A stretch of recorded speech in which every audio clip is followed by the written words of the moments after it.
Okay, we'll call the meeting in order. Good evening and welcome to the meeting of the Westminster's Mayor and Common Council. Council meets here at City Hall on the second and fourth Mondays of every month. Please note that the council meetings, although open to the public here at City Hall, are also available and streamed live on the city's YouTube page, as well as the Community Media Center channel and website.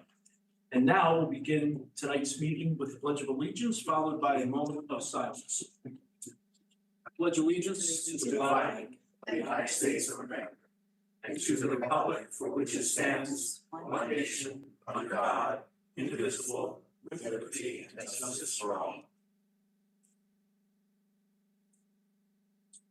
Thank you.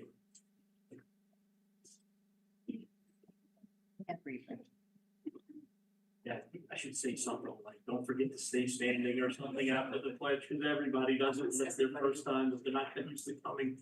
Okay, as a courtesy to everyone, please take a moment and silence your cell phones or any other electronic devices you might have that'll make noise during the meeting. Thank you. Copies of tonight's agenda and the entire information package that the council will be using this evening are available online on the city's website. Copies of the agenda are also available here at the front of the room, although I think our city clerk has already made sure everybody has a copy that's attending this evening. We did not have any closed sessions that I'm aware of, right? That I need to talk about. No public hearings. We do have one special guest this evening. It's Ms. Heidi Regal, who's the Associate Vice President of Constituent Engagement at McDaniel College. We're fortunate that they send a representative to almost all of our meetings. Heidi, we're delighted to have you here this evening. Would you like to say anything?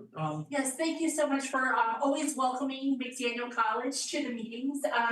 And I just wanted to remind everybody, you're probably very aware that today was the first day of the inaugural the City of Westminster McDaniel College internship program, where we had it's over Janter, that's what our students are in right now, where they are interning with city departments like Parks and Rec. They were in IT, social media, as well as budgeting. So we're hoping that you'll get to know some of our students through that. And then I also just wanted to remind people that spring is a very busy time for students who are looking at colleges to finalize their college choice. And we are excited to host students on campus, and these are big programs. So hopefully families will bring some business to Westminster during those weekends. And we have our Scholars on the Hill program the first weekend in February. And we have admitted student days on Saturday, March 2nd and Sunday, April 7th. Fantastic. I also love your choice of shirt color for the meeting this evening. Wonderful. Great, thank you. Now we'll move on to approval of the minutes. I trust everyone had an opportunity to review them. So if I can get a motion to approve the minutes from December 11th, please. Motion to approve. Mr. Dayhuff with the motion. I believe, Ms. Gilbert, you had a second? Sure, I'll second. I thought I heard you. So all in favor, please signify by saying aye. Aye. The ayes have it, and we will move on. We have the consent calendar up next. There's two items on the consent calendar. I'd like to have a motion to approve the consent calendar, please. Motion to approve. Ms. Gilbert with the motion, Mr. Huff with the second. All in favor, say aye. Aye. And the ayes have it. And we'll move on to a report from the mayor. Madam Mayor. Right, thank you. President Pro Tem Cavacho. I'm going to speak fast because he does have a gavel and is sitting to my right. I don't think he's afraid to use it. So I just want to take a moment to wish everybody a happy new year. I hope that 2024 has been off to an amazing start. We haven't met as a council for about a month since December 11th, and so there are just a few things to catch up on. First of all, I'd like to thank our wonderful downtown merchants. I had a fantastic holiday season shopping at all the downtown locations, drinking coffee at the coffee shops, visiting restaurants, and enjoying all the sights that the city had to offer over the holidays, especially those by rec and parks with the Santa, the lights in the city parks, etc. Many of the merchants had shared that this holiday season was one of their best ones yet. And so I just want to say thank you to all the downtown merchants for being welcoming, participating in the Holiday Passport program, decorating your storefronts, offering holiday specials, and just being amazing partners with the city. And I hope that everyone got a break before they reopened for 2024. On December 14th, I presented a proclamation in honor of the Westminster Lions Club 83rd chapter night. This chapter has been serving the Westminster community for over 80 years, and during that evening, it turned out that I was a speaker as well as presenting a proclamation. But they rededicated their charter, and we celebrated accordingly, and their event was held at the VFW in Pool Road. The city was quite quiet over the holiday period, and so I hope that all of our employees were able to take a break, enjoy some time with family and friends. And I'm incredibly grateful for all the employees that we have at the city. We all play an important role at the city, and we certainly couldn't do it without you. The city, we geared up and hit the ground running the first week of January. In fact, we had a pretty busy week last week, especially at the end. On Friday, January 5th, Westminster was host to the governor, lieutenant governor, and all the cabinet secretaries as the governor held his monthly cabinet meeting at Exploration Commons at the Westminster Carroll County Library branch. Council President Pecoraro and myself were able to meet with Governor Moore and Lieutenant Governor Miller for about 25 minutes that day to review the city's budget requests for the upcoming cycle. We were also honored to be included in the tour of Exploration Commons with the governor and lieutenant governor afterwards. After the tour concluded, I accompanied the governor on his visit to CCYSB. Council President Pecoraro went to the Arc with Lieutenant Governor Miller. Everyone I talked to throughout the day was so incredibly positive about Westminster and stated how much they enjoyed their day in Exploration Commons. I would also like to thank Andrea Bertzler, the Executive Director of Carroll County Public Libraries. She was absolutely a shining star that day. If you don't know Andrea, she was a phenomenal host for the events. And during the tour of Exploration Commons, her focus for the governor was accessibility for all people at the library. And that really came through in her comments.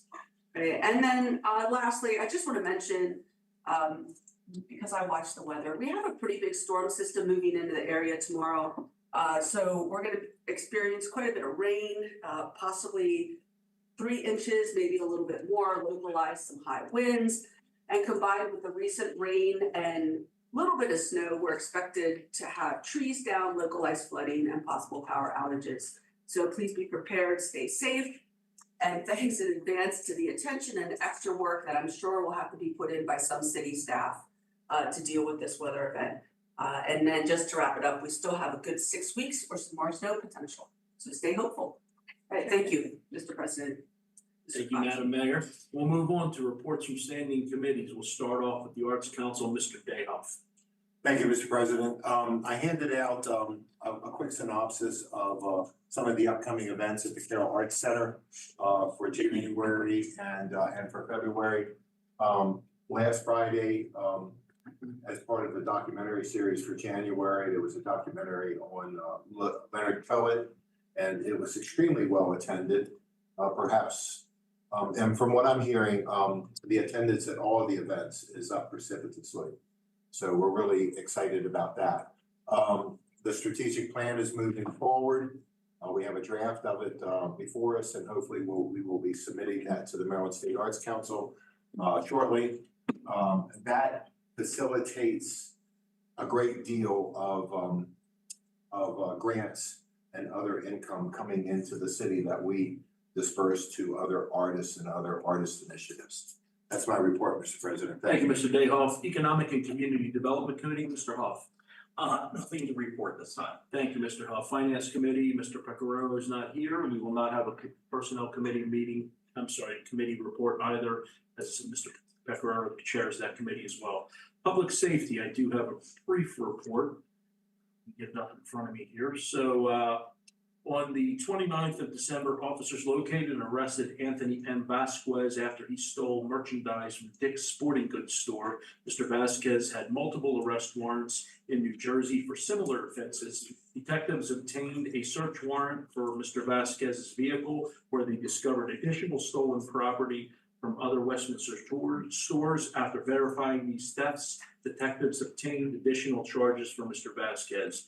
And as has been the case many times over the years, Our detectives have ended up locking someone up that numerous other jurisdictions have frankly struggled to do so. So once again, Chief, thank you and congratulations on that. On the 5th of January, Officer Jared Harbath was sworn in as a lateral police officer with the police department. Actually, I had the opportunity to swear him in. That was great, especially because he's an Army veteran. Love that. Officer Horvath will attend 5 weeks of Maryland comparative compliance training at the Training Commission's facility in Sykesville before he starts his field training and patrol. Officer Horvath brings 7 years of municipal policing experience. We received 2 very nice letters. One for PFC O'Neill related to a traffic accident that he helped a lady that was involved in, and she took the time to handwrite a very nice letter thanking him for his wonderful actions during the accident. She said it was a horrible event, but he made it a lot better. And then also we received a letter from a House delegate member.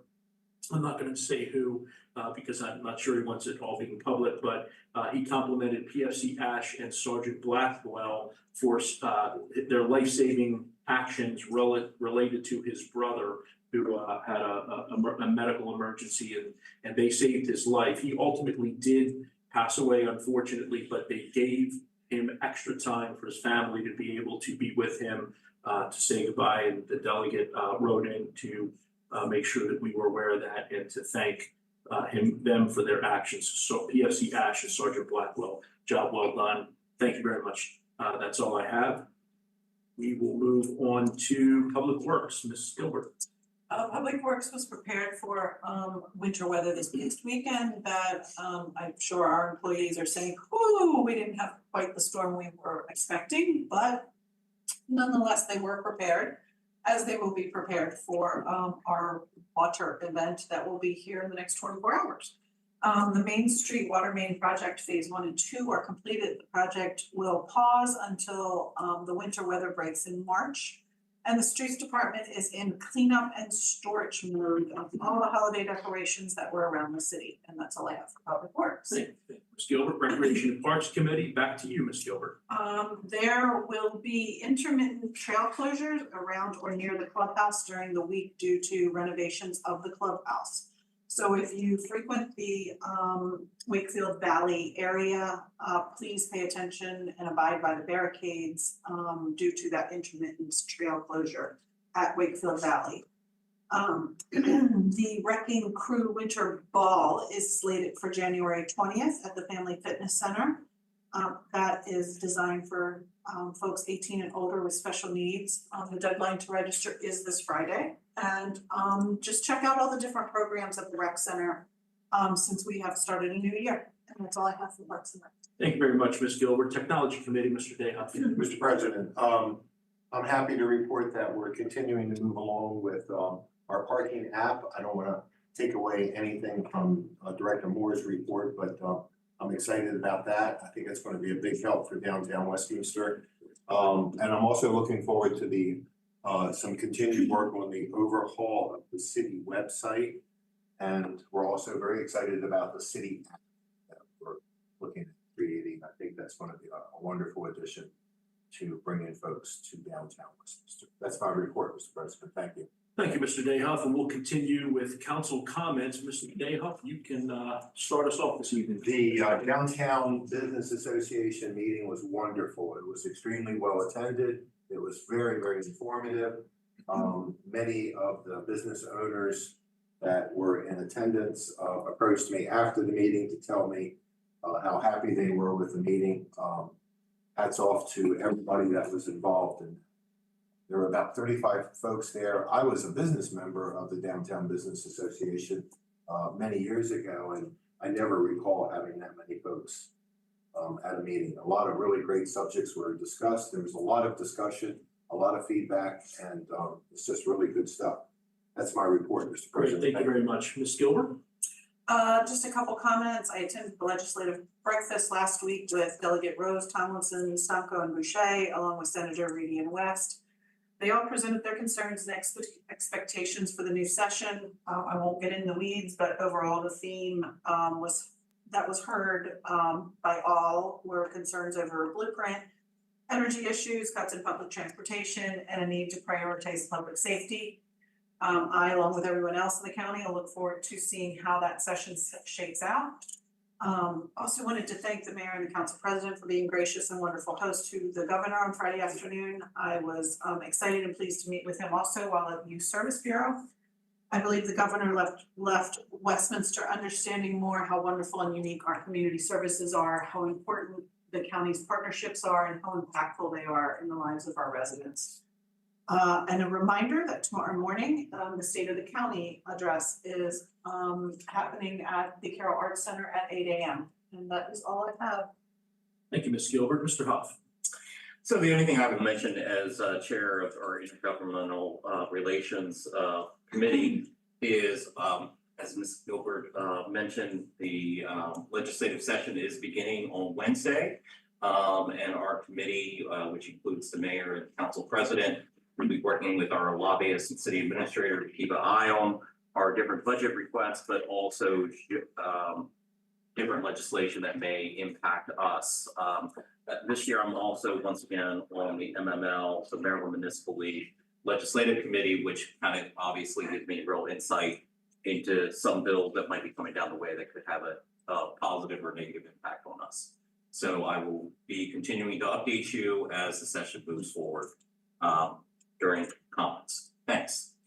Thank you, Mr. Huff. I have no comments, so we'll move right on to ordinance and resolutions. We have one resolution this evening, resolution number 24-01, a resolution of the mayor and common council of Westminster amending the city's general fee structure for governmental and property functions of the city with respect to fees charged for use of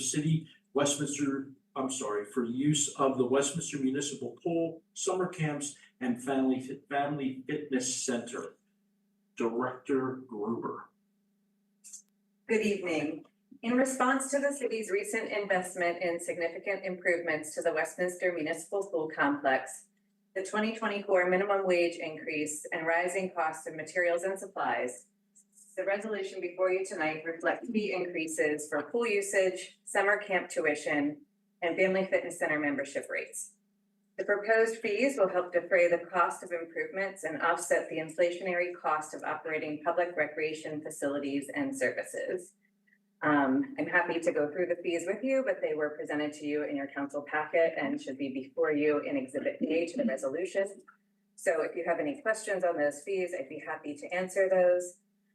Otherwise, staff recommends that the mayor and council adopt resolution 2401, adjusting the pool fees, summer camp tuition rates, and family fitness center fees for the 2024 calendar year.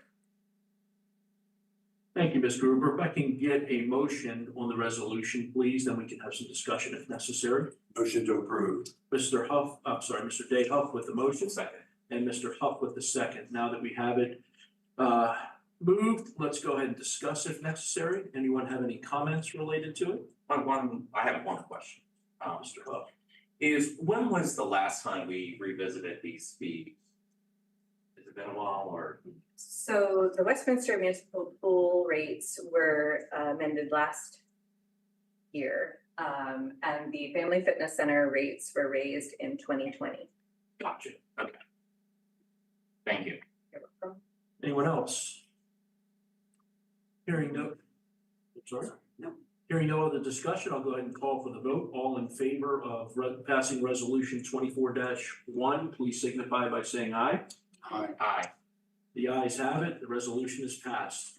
We have no unfinished business that's on the agenda. Does anyone have any unfinished business that I'm not aware of? Thank you. We have no new business on the agenda, so we will move directly on to departmental reports. Ms. Imhoff. Thank you, sir. As was mentioned, we have some interns from McDaniel that started this week. We're really excited about that opportunity. 4 gentlemen are working with the finance department, IT department, my office, and the recreation and parks department. And then we'll have a spring intern in the police department. So this meets one of the strategic planning goals of McDaniel. We were happy to assist in that, and the folks that we have received are very excited and are bringing a lot to the table. So I think this is going to be a valuable experience for both entities. And I'm hopeful that this turns into something that we don't, something else in the future moving forward.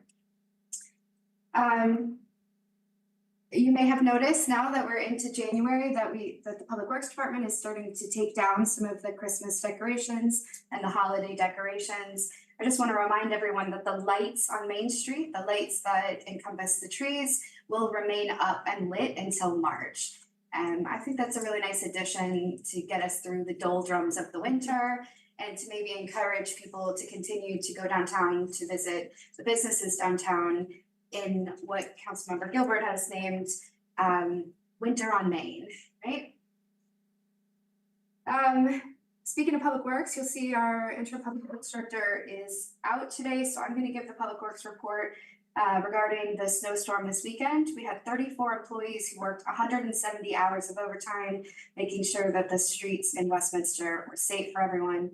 We used 2,200 gallons of brine and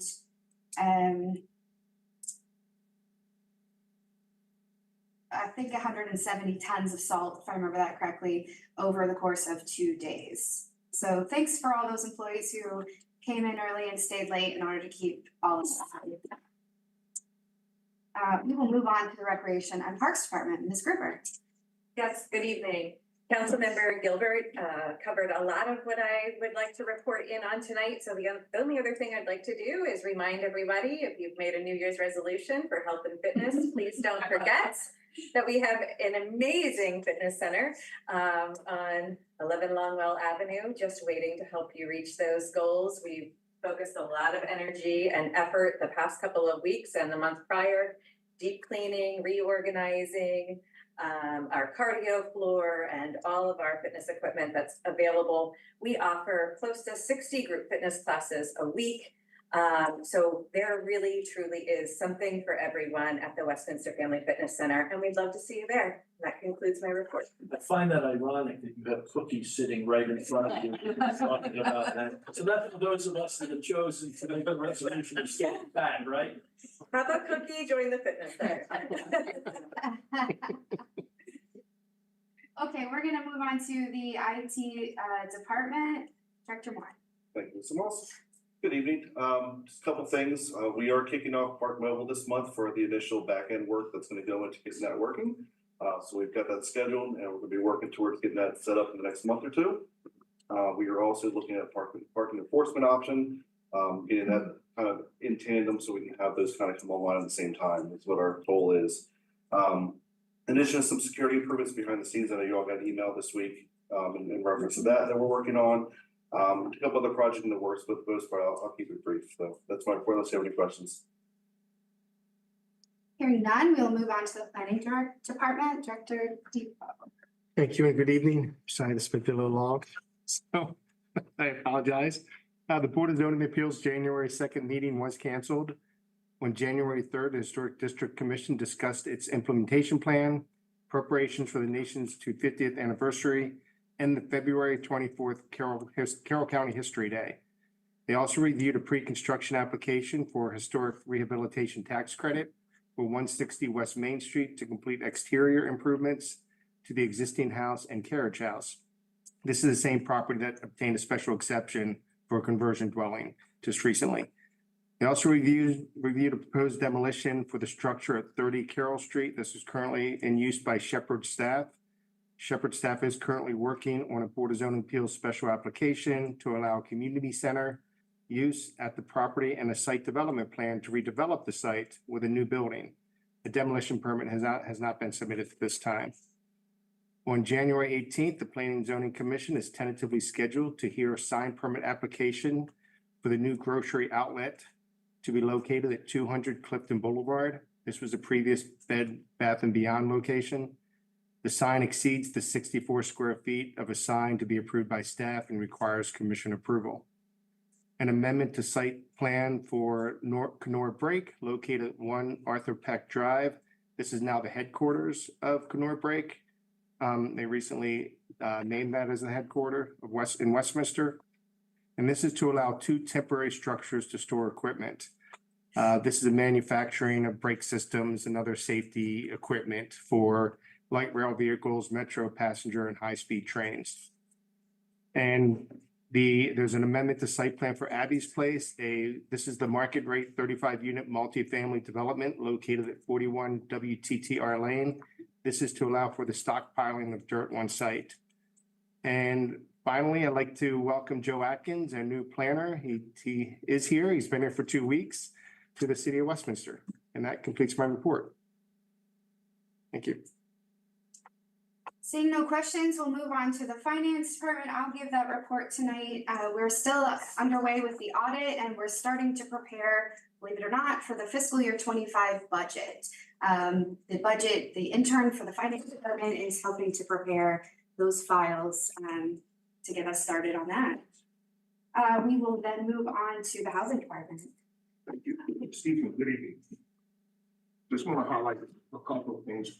One is you may hear a lot of talk about government shutdown and funding cuts and so forth, but fortunately, it's not going to adversely affect our ability to provide housing for our clients.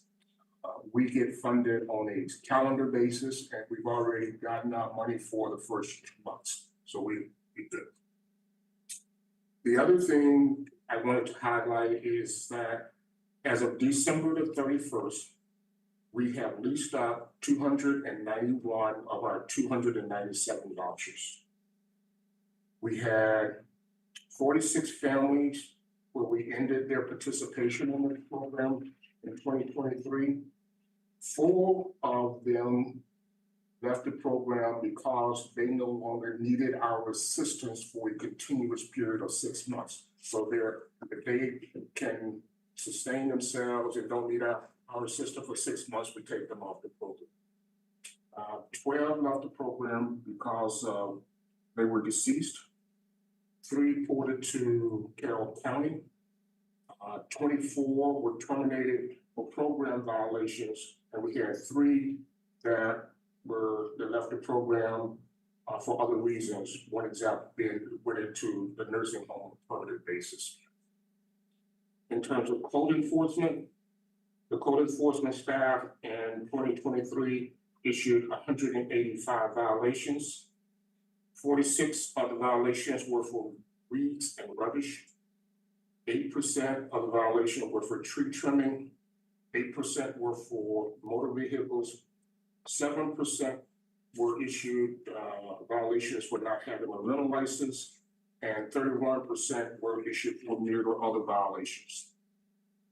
That's my report. I'll answer any questions that the council may have. Ms. Ingalls, when you say motor vehicles, are you talking about untagged vehicles on the property, or what is it? Well, it's basically there'll be untagged vehicles or operable vehicles that we find that are parked on the street. On the street? Yes, and then we'll coordinate with the police department if some of them need to be towed. Thank you very much. Thank you, Director Brown. Hearing no other questions, we'll move on to the police department. Chief Lovell. Good evening, Mayor and Council. As part of the 2022 legislative session, as to maintain our police certification, we have to attend a mental health assessment once every 2 years.